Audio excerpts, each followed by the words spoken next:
গোটা বাংলাদেশে এটিএম আজহারুল ইসলামের অনুসারীরা আজ বিক্ষোভে ফেটে পড়েছে।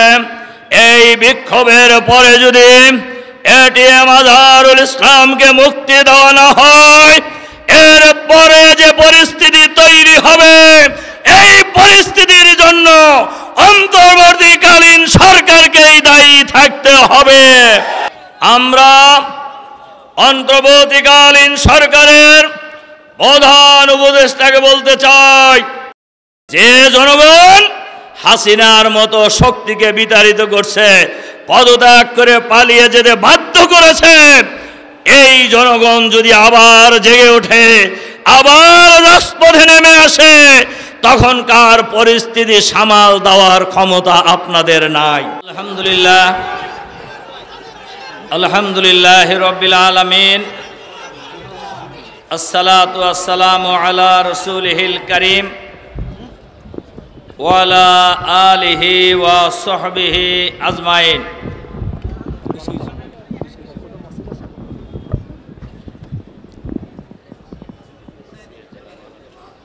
বাংলাদেশ জামাত ইসলামী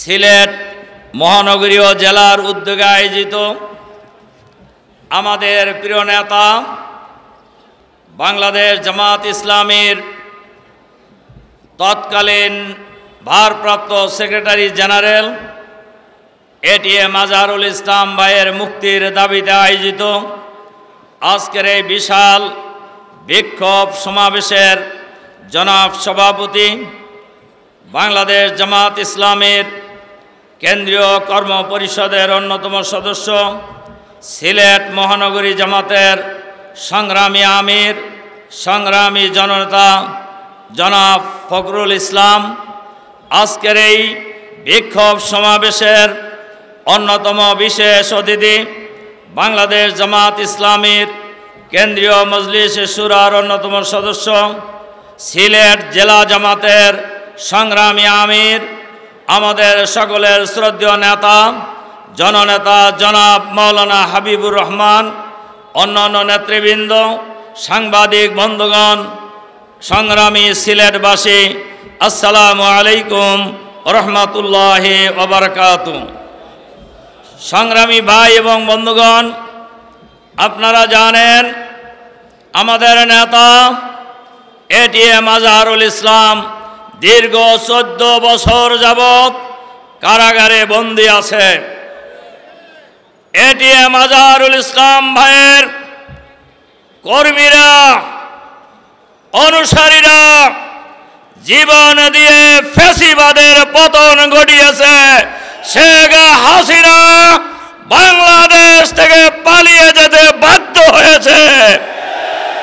এরপরে যে সরকার হয়েছে অন্তর্বর্তীকালীন সরকার, এই সরকার আপনারা ক্ষমতায় বসেন নাই, আমরা ক্ষমতায় বসিয়েছি। এই দেশের মানুষ আপনাদেরকে ক্ষমতায় বসিয়েছে, আপনারা ক্ষমতায় থাকবেন, আর এটিএম আজহারুল ইসলাম জেলখানায় জেল খাটবে, এইটা হতে পারে না, এইটা হতে দেওয়া হবে না। ইতিমধ্যেই বিরোধী দলের সকল আসামি, তৎকালীন বিরোধী দলের সকল আসামি, অনেক বড় বড় ফাঁসির আসামি ইতিমধ্যেই জেল থেকে মুক্তি পেয়েছে। কেন আজহারুল ইসলাম এখনো কারাগারে? আমরা প্রধান উপদেষ্টার কাছে জানতে চাই, কোন কারণে আজহারুল ইসলাম কারাগারে বন্দী? আপনি জানেন, আপনি প্রধান উপদেষ্টা হয়েছেন, প্রধান উপদেষ্টা হওয়ার আগে হাসিনার জুলুম কেমন সব মানুষের সাথে আপনিও কিছু উপলব্ধি করছেন। আজকে আপনি প্রধান উপদেষ্টা, কিন্তু এক সময়ে ফ্যাসিবাদের বিরুদ্ধে যখন আমরা লড়াই করি, আপনাকেও আমাদের সাথে প্রতিদিন কোর্টে লেফট রাইট করতে হয়েছে। আপনি কিন্তু এটা ভুলে গেলে হবে না।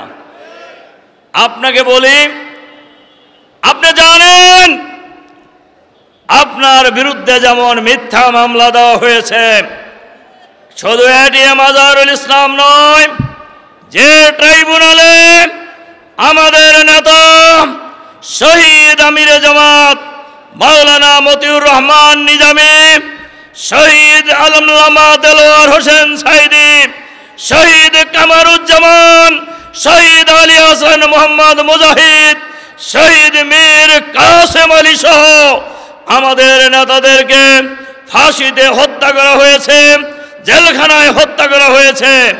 এই ট্রাইব্যুনালই ছিল অবৈধ ট্রাইব্যুনাল, এই ট্রাইব্যুনাল ছিল বেআইনি ট্রাইব্যুনাল, এই ট্রাইব্যুনালের আইন ছিল বেআইনি আইন। আপনারা জানেন নতুন করে আইন তৈরি করেছিলেন জামাত নির্মূল করার জন্য।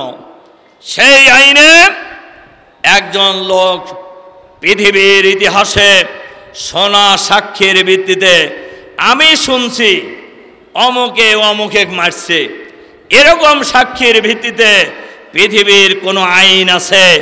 এটা পৃথিবীর কোনো ব্যারিস্টার, কোনো আইনজীবী জানে না। বাংলাদেশে করা হয়েছে। সংগ্রামী ভাই এবং বন্ধুগণ, আল্লামা দেলোয়ার হোসেন সাইদিকে ফাঁসি দেওয়া হয়েছে দেলু শিকদার বানায়া। দেলু শিকদারের পরিবারের লোকেরা বলেছেন উনি দেলু শিকদার নয়।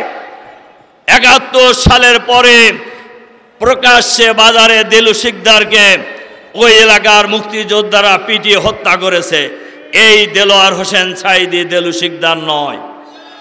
এরপরেও সেই মৃত্যু ব্যক্তিকে দেলোয়ার হোসেন সাইদিকে দেলোয়ার শিকদার বানিয়ে, দেলু শিকদার বানিয়ে তার বিরুদ্ধে ফাঁসির রায় দেওয়া হয়েছে, জেলখানায় তাকে হত্যা করা হয়েছে। মাওলানা মতিউর রহমান নিজামীকে অন্যায়ভাবে ফাঁসি দিয়ে হত্যা করা হয়েছে। শহীদ মীর কাসেম আলীকে অন্যায়ভাবে হত্যা করা হয়েছে। এটিএম আজহারুল ইসলামের বিরুদ্ধে যারা সাক্ষী দিয়েছেন, একজন সাক্ষী দিয়েছেন 6 মাইল দূরে থেকে দেখছেন উনি। আচ্ছা বলেন তো দেখি, কোনো পাগল এই কথা বিশ্বাস করবে? 6 মাইল দূর থেকে দেখা যায়? আমরা জানি ট্রাইব্যুনালে অ্যাপিলেট ডিভিশনের একজন বিচারপতি মহিলা, তিনি তৎকালীন অ্যাটর্নি জেনারেলকে জিজ্ঞাসা করেছিলেন, মিস্টার অ্যাটর্নি জেনারেল 6 মাইল দূর থেকে কি দেখা যায়? উনি বলছেন দেখা যায়। ট্রাইব্যুনাল বলছে আপনি দেখেন, আস্তে করে মাথা নিচু করছে। আচ্ছা বলেন 6 মাইল দূর থেকে আপনারা দেখেন নাকি? কোনো পাগল দেখে?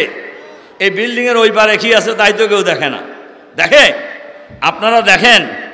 সেই মামলায় আজহারুল ইসলামকে ফাঁসি দেওয়া হয়েছে। তাহলে কীরকম মিথ্যাচার আপনার আর বোঝার কি বাকি আছে? আর কারুরই বোঝার বাকি নেই।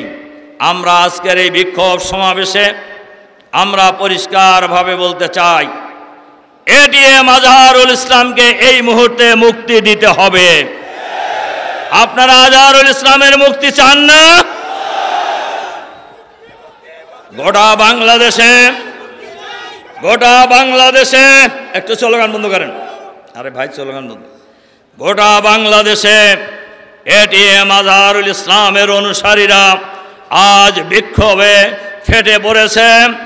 এই বিক্ষোভের পরে যদি এটিএম আজহারুল ইসলামকে মুক্তি দেওয়া না হয়, এরপরে যে পরিস্থিতি তৈরি হবে, এই পরিস্থিতির জন্য অন্তর্বর্তীকালীন সরকারকেই দায়ী থাকতে হবে। আমরা অন্তর্বর্তীকালীন সরকারের প্রধান উপদেষ্টাকে বলতে চাই, আপনার সরকারের ভেতরে বাইরে এখনো ফ্যাসিবাদের দোসরেরা লুকায়িত আছে। তিনি যত লম্বা চড়াই হন না কেন, তিনি যত মোটা দাদাই হন না কেন, এদেরকে চিহ্নিত করে বিচারের আওতায় আনতে হবে। সরকার যদি ফ্যাসিবাদের দোসরদের চিহ্নিত করতে গরিবসী করেন, ব্যর্থতার পরিচয় দেন, বাংলাদেশের জনগণ তাদেরকে চিহ্নিত করে গ্রেপ্তারের ব্যবস্থা করবে। আপনার পরিষ্কারভাবে বলতে চাই, যে জনতা হাসিনার মতো স্বৈর শাসককে বিতাড়িত করতে পেরেছে, এখন সবাইকে, সরকারে যারা আছেন, যারা ষড়যন্ত্রে লিপ্ত আছেন, সবাইকে আমরা হুঁশিয়ার করে দিতে চাই, আপনাদেরকে হিসাব করতে হবে। যে জনগণ হাসিনার মতো শক্তিকে বিতাড়িত করছে, পদত্যাগ করে পালিয়ে যেতে বাধ্য করেছে, এই জনগণ যদি আবার জেগে ওঠে, আবার রাজপথে নেমে আসে, তখনকার পরিস্থিতি সামাল দেওয়ার ক্ষমতা আপনাদের নাই। কাজেই আজকের সমাবেশে আমরা আহ্বান জানাতে চাই, অবিলম্বে এটিএম আজহারুল ইসলামকে এই মুহূর্তে মুক্তি দিতে হবে। মাওলানা মতিউর রহমান নিজামী, সালাউদ্দিন কাদের চৌধুরী, আল্লামা দেলোয়ার হোসেন সাইদি, এটিএম আজহারুল ইসলাম, আলী হাসান মোহাম্মদ মুজাহিদ, শহীদ কামারুজ্জামান, শহীদ মোল্লা ভাইদেরকে যারা ফাঁসি দিয়েছেন, এই বিচারপতিদেরও বিচার করতে হবে। কারণ স্কাইপি কেলেঙ্কারির কথা আপনারা জানেন। তদানীন্তন প্রধান বিচারপতি এস.কে. সিনহা ট্রাইব্যুনালের প্রধান বিচারপতিকে ফোন করে বলেছেন, কমপক্ষে একটা ফাঁসির রায় তুমি দাও, তোমাকে অ্যাপিলেট ডিভিশনে নিয়ে আসবো।